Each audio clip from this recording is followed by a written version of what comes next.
Ladies and gentlemen, welcome to the R11 podcast. I'm your host, Eli Detter. And with me in the studio is a returning after a while without being in studio, Junior Abiola. Yeah, I'm back. Welcome back, Junior. Today, what I want to focus on mainly is I feel that a lot of times, especially, I think it happens more often when we're younger, and it's that fear of missing out, and it's the fear of being left behind. And it could be getting left behind by a whole host of people. It could be, getting left behind by our friends, by our family. It's just one of those things that I feel we are so worried about where our stance is in life.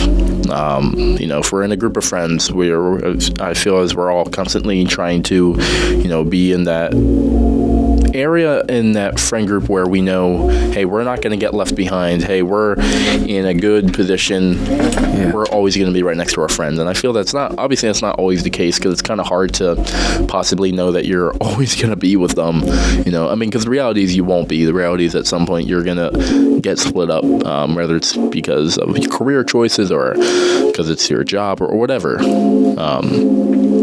And I feel that's like something we're all terrified of. I don't understand quite why. Junior, have you ever felt as if you were getting left behind, or you felt worried that you were going to get left behind? Yeah, sometimes I feel like, not even just like in life, like I feel like my friends are gonna succeed and I'm not gonna succeed. Yeah. I'm gonna like I'm an athlete, I'm trying to go far, I'm trying to go to college for sports. Yeah. Most of my friends are athletic, so they might go. I might be left behind.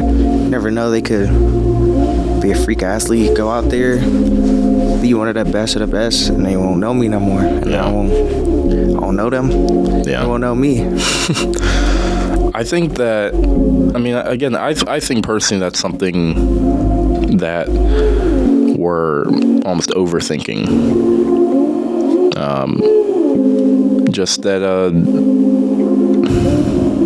don't know. I think that we're overthinking how much people think or don't think about us. And I don't know if it's if it's an obsession that we all have, that we all feel as if, they must think about us this much. If they're not, responding immediately, is because they don't care, or they're not thinking about me. No, I think it's rarely ever that. I think it's more that, everyone has their own life. I can definitely say that I don't go every second thinking about my friends or thinking about, every member of my family. Most of the time, I'm really not thinking about them because I don't need to be. That's not something that my whole life is surrounded upon.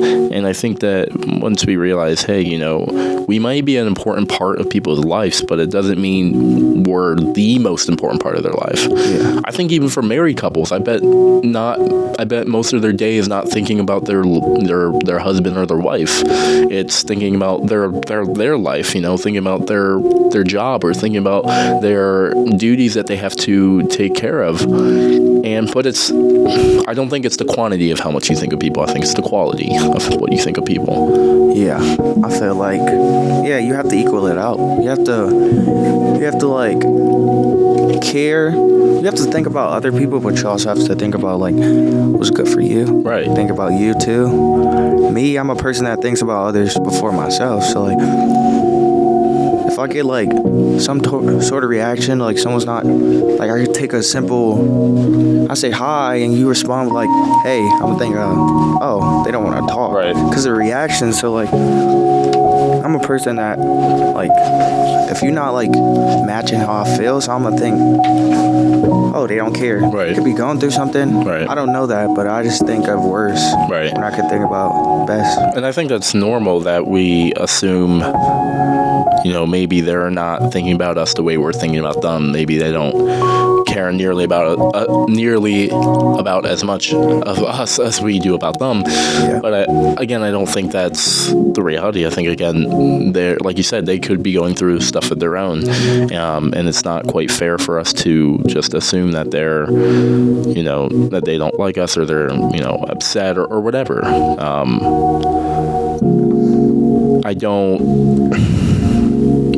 I kind of wish we could know sometimes what other people think of us, but I also think it's good that we don't, because then we're not constantly trying to force them to think about us a certain way. We're, forced to allow them to have their own opinion, and it's an opinion that they may make obvious to us, and sometimes they won't make it obvious. Yeah. I think it's helpful when they make it obvious. I think it's helpful when people let us know what they think of us, whether they like us, whether they dislike us, whether they care about us, whether they don't. Obviously, they don't have to. That's not something we're entitled to know, but I wish we could, I don't care what people think. I'm going to succeed or I'm going to fail, but at the end of the day, I do it myself. Right. I choose that decision. People don't decide if I fail or if I succeed, because if I want to put in the work, then I can succeed. But if I don't do that, then that's on me, not on other people. Yeah. I don't choose my success. Like me, I'm working hard. I'm working really hard. I'm trying to get right, get on a football field, do what I can. Hearing other people put me down just brings me up, because I know one day it's going to happen and you're going to be like, oh. Yeah, I don't let it fear me. That's good. I wish I could care less. I do, because I think that as much as I care, it's going to be my downfall, is how much I care. And I think it's less that I care what people think of me, it's more I care about how I present myself. Am I presenting myself as what I want to be? Am I presenting myself as a kind, polite person? Am I presenting myself as a good person? Or is what people are taking away from me is an angry person or a bad person overall? So I think it's less that I care what people think of me, because I agree. When people make fun of me or people, act in certain manners, it shows that you're doing something. You're obviously doing something. I think you're doing something right then, because that means that they have something that they're upset about. They're upset that they're not as successful as you, or they don't see their future being as bright as yours. And that's good, because that means, that means you have something that they don't. You have a drive, you have a power, you have the skill that they don't. They wish they had it, but they don't. And that's good. And that's something that you should hold on to. Yeah, people hate all the time because, it's not about, what you look like as a person. Anyone could do anything. I feel like people will put so much hate on people for acting themselves, but, themselves is what makes them comfortable. Right. Me, I act myself. I do what I want. I make jokes, crack jokes, laugh in the hallways. I'm loud because I feel comfortable in my spot. If I change, I wouldn't be me. So, right. I'm not going to change for other people. Yeah, I don't really know if I've ever changed for other people. I've changed a lot about who I am. I've gone, everyone goes through phases of I bet everyone can probably recall who they used to be compared to who they are, and how they kind of go through different characters and stuff like that. I never really, but I did change, but I never really think I changed for someone else. Maybe I changed to get people to like me better, maybe because I realized what I was doing was just being rude or being off-putting or, just being weird or whatever. So I kind of realized maybe there was things that I could change for the better. But I've always tried my best to keep the changes I make to myself be for myself. Because if it's for somebody else, it's not going to mean anything. If you change for somebody else, honestly, I think it means nothing. You got to change for yourself. Because if you just slap somebody else's name on it, that's putting the responsibility on them for your actions. And that's not fair to them, and that's not fair to you. You got to take responsibility for the actions you're making, and also realize that, no, you're the only one responsible for those actions. They have no control over that. That's all you. I agree. And I wish it was easier, I wish all of it was easier, changing who you are from who you used to be and navigating that whole entire aspect of your life. But the reality is it's difficult. It's difficult to become a completely different person. And it doesn't happen overnight either. It takes years for some people and takes a long time. I've changed, not personality-wise. I wanted to change, physically, get my body right. Yeah. Did it for me, not for other people. It's I like how I feel. as a person. Makes me feel nice. Like, Yeah. it's like, I don't care. I'm gonna act how I act. Yeah. Do what I do. If it makes me happy, it doesn't matter. I'm either gonna die alone or I'm gonna die with someone. But Yeah. I don't have to die making them happy. True. Make yourself happy. There's no reason. Yeah, I mean, yeah, there's no reason to sacrifice your own happiness and your own joy for somebody else in that manner. When they leave, then what? If they Right. leave, you're gonna be like, why I feel like this? Because you want to put your feelings on how someone else feels. Right. How about you just feel how you feel? If they don't like it, then goodbye. It's hard dropping people that like you really like. I've had to drop some of my cool friends because they didn't like how I acted, and I'm like, they could go from being your best friend to not knowing you. They act like they don't know you. That's happened multiple times because I'm being myself. I'm loud. I say how I feel. It's weird. Mm-hmm. I'm like, oh well, bro, that's me. Yeah. I always say at the center of everything, remain authentic to yourself and remain true to yourself. And if that's what you're doing, that's awesome. And it's not so much as, I think honestly, if you change your personality, I don't really think that's really you. I think it's bringing out different parts of your personality. Like, I don't really think at any really point in time I ever changed anything about my personality. I think I changed what I displayed of my personality. Whether I wanted to be the more closed off and rude person that I used to be, or whether I wanted to be more of a person who opened up to other people and was kind and did everything to help other people. I began to focus more on the outside than the inside. I wanted to become a better person to the world than just sounding better to myself. Yeah, I feel you. Like, I don't know. Being yourself is just, I just don't know a world where you can like want to be someone else. Well, I think it comes from not being accepted as you are. I think when we're in relationships, we're in high school. This is the time where relationships are the weirdest. Yeah, that's a big role because I'm in one, but like it's like hard because you try to change for the person. Like, you like them a lot. Me and my person, we've been dating for like 3 years, and it's hard because they don't want to be like, it's like they're embarrassed of you. So like, you want to do everything you can to not make it like that. Like, they kind of don't want to be seen with you because like they're scared of what other people will think, but in reality, it's like not about what they think. Like, I'll always be myself and defend that person. Yeah.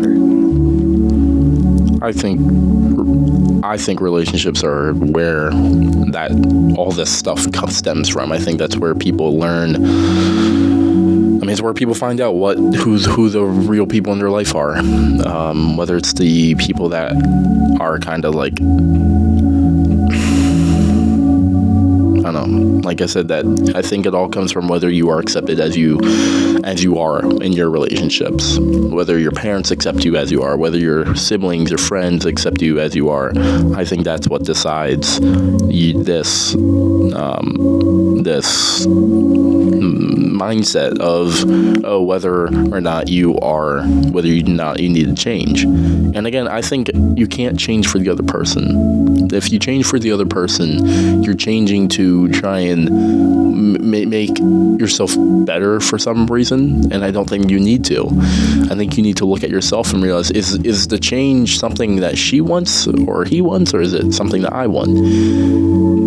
If it's something that they want, it's not going to be as impactful. Sure, they might be happy. Sure, they might not be quote unquote embarrassed or whatever. Are you happy? Right. It's like, are you happy by it? You can't control whether they're going to be happy. You really can't. You can't like decide what their emotions are going to be. And there's something I've said to my friends all the time, like, don't sacrifice your own happiness for someone else. Don't also put the responsibility of someone else's happiness on you. because that's not fair. You know, if you say, oh, I'm not happy unless you're happy, or I just want you to be happy, or whatever, or I don't care about my happiness, I just need you to be happy. No, that's unfair, and that's just being mean. That's like, you might think you're being loving and caring, but you're really not. You're putting a restriction on that person. That person now has to decide whether what they're going to do is going to make you happy. And that's ridiculous. You can't put the responsibility of your happiness on someone else, and you can't put the responsibility of someone else's happiness on you. You don't make people happy. Your presence might make people feel peaceful, content, accepted, but you are not the person that makes people happy. Your actions might make people happy. What you do will make people happy, but you do not. And I think that's the prime distinction we need to make in relationships. Oh, he didn't make me happy. She didn't make me happy. Well, no shit. They weren't supposed to make you happy. They were supposed to make you feel loved, and they were supposed to make you feel cared for. I think that's why most relationships don't last. Yeah. Because they focus on the small trivial stuff like happiness. I'm like, I would never in any relationship say, oh, I'm happy in this relationship. No, I'm going to say I'm content with this relationship. Yeah. Say I'm loved. Right. Relationship. Right. I'm loved. I'm cared for. I'm appreciated. Happy? No. All type of emotions. Right. I wouldn't say just happy. Right. And happy is a cop-out emotion. I feel like it's the cheat emotion. It's the cheat code. Everyone says, oh, I'm happy. Oh, I'm happy. No. You're joy-filled or gratitude or whatever. Happiness, that's why I say happiness doesn't exist, because I feel it's a cheat. I'm happy when I'm asleep. Yeah. I'm sleeping, I'm happy. Yeah. I don't feel nothing. Right, because you don't feel anything. That's my peace. Yeah. I don't know what's going on. I'm sleeping. That's my happiness. But when I wake up, I get angry. Like, I don't like it. But no, I think that people focus too much on that stuff like that. And I think that's where it becomes so, it starts to not mean anything. Or not mean anything, but it starts to mean less than it used to. I think when we put such big emphasis on the small things, like, you know, do you feel loved for? Do you feel cared for? If you feel that in a relationship, that relationship is going to last. Are you loyal to them? Are they loyal to you? Do you feel that you know that if they ever had something that they needed to talk about, they could talk about it with you? They wouldn't have to go to their best friend. They wouldn't have to go to the next person. They would be able to stop at you. You are not just an option to them. You are the option. Yeah. I always say, you know, if you want to feel appreciating other people's lives, don't allow yourself to be, like I said, don't allow yourself to be the option, to be an option. Make yourself the choice. Yep. Make yourself the first person they think about when they're like, I need help in this situation. I'm going to call so-and-so. Oh, Make that you. I think of it like sports. Yeah. First. I'm first. Right. First. They need a play done. They better think of you. Yeah. And if they don't, and if you haven't made the effort before that, then you can't blame anybody. Can't, but me, I think like the only one that's stopping me from getting where I want to go is me. Like, yeah. Most times that is the only thing stopping people is themselves. And I don't know if it's because we don't want to admit it. I don't know if it's because we think, oh, we must not be good enough. No, I think it's just we tend to almost self-sabotage those good things. And I think that's just something that we need to learn to not do. We need to learn to allow the good things to happen, not think that we're not worthy of it or think that we're incapable of it. No, we're capable of everything we put our mind to. And this is just another one of those things. You can't allow yourself to fall into the mindset and thinking that just because, like you said, just because somebody doesn't return your energy doesn't mean that they don't care, doesn't mean that they don't like you, doesn't mean that they don't love you. Just because you're happy in a relationship doesn't mean that relationship is healthy or good for you. If you're cared and loved for, and if you're treated appropriately, and if you're shown the intimacy and beauty of someone else's heart in that relationship, then it's going to stay, and it's going to be a long one, maybe even forever. That's the hope, right? Yeah. But some people, like, they tend to do stuff that sabotage. Yeah. Like they get upset, they let their feelings get in it, and then they say stuff that ruins it. Right. Like you got someone that cares about you, they try their hardest for you, and then you'll say something that just ruins it all. And then one day you're gonna wake up like, why don't they feel like this no more? Because you set yourself up. I care for you. Right. But saying stuff that'll hurt me is words, but they stay forever. I think words have a longer lasting impact than any of us would like to admit. We always say, oh, sticks and stones may hurt my bones, but words will never hurt you. But they will. They will, because it's less about the words, but who said them that really hurts. You know, if a random stranger told me they hated me, I'd be fine with it. I'd be okay. I'd be like, fine, you know what? That doesn't really bother me. If my closest friend says that they hate me and they mean it, that's going to hurt more, because I'm wondering, what did I do? How did I hurt you? How did I mess up a relationship that I loved so much? How did I hurt a person that I loved so much? I really do think it's very rarely about the words. It's often more about who said these words. Happens all the time. Yeah. See someone you like talking to them, you come in the room, boom, everyone just changes. Even that person, they're like, oh, he's here, he's annoying. Then that person's laughing, giggling, and they like agree with it. That hurts. Yeah. Especially when you could be alone and that person's saying so much different things, but when you get into the real world, it all changes. Yeah. I think when it all comes down to it, we all need to take a real big look at our lives. And I always say, take a look at the people in your life and realize, do they need to be in it? Or are they in it just because they make you feel good? Or are they in it because you need them? And if you need them and you realize that, keep them in. Keep them there. They should be there. You deserve them. I believe everyone that comes into your life, whether or not you feel you deserve them, there's a reason they're there, and that's because you need them in your life. I don't think there's anyone. I think there's very few people that are actually really put in their life because we don't need them. And if they are, then it's God saying, "Hey, I'm putting this person in your life. It is your choice what you do with them." But why do they take the people that you need? They do. They give you people, but they also take. Yeah, and sometimes that's too. I think that. I don't think it's a punishment. I think it's God showing us that, yes, the world's beautiful, but it's also ugly. Yeah. Like, my feelings is like sickness. Like, it's like a disease. Like, I'm not dying from, like, a disease, but I'm dying from, like, feelings. Because people, like, that's like a disease that hurts me. Yeah. Like, that's I think it hurts a lot of us. I think it's an unescapable one. It's one that we're all going to be afflicted with. And it's hard to escape it because feelings are powerful. Yeah. They hold that weight and they don't let go. I would always tell people how I felt, and they would use it against me. So now I could be so like, it's like I'm happy in person, but no one else knows because I don't tell them. Because if I do, then they'll blame it on me. True. And then, like, why don't you open up? That's why I used to, like I can't tell people stuff no more. I just, like, tell them I'm good, and I just move away. I don't let people see how I'm feeling, for real. It's a tough existence. It's not, like I said, it's very rarely ever going to make sense. Most of it is a whole jumble of actions and words and thoughts that we can't explain nor can we understand.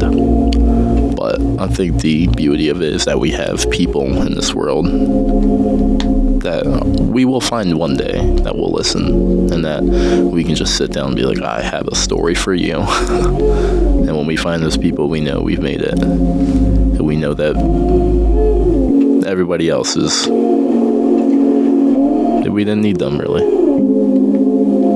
Well, thank you, Junior, for coming in and talking on the podcast. Thank you all for listening. You all know where to find this podcast, so I'm not even going to waste time telling you. Thank you for all listening, and we hope you have a wonderful day. Have a great day.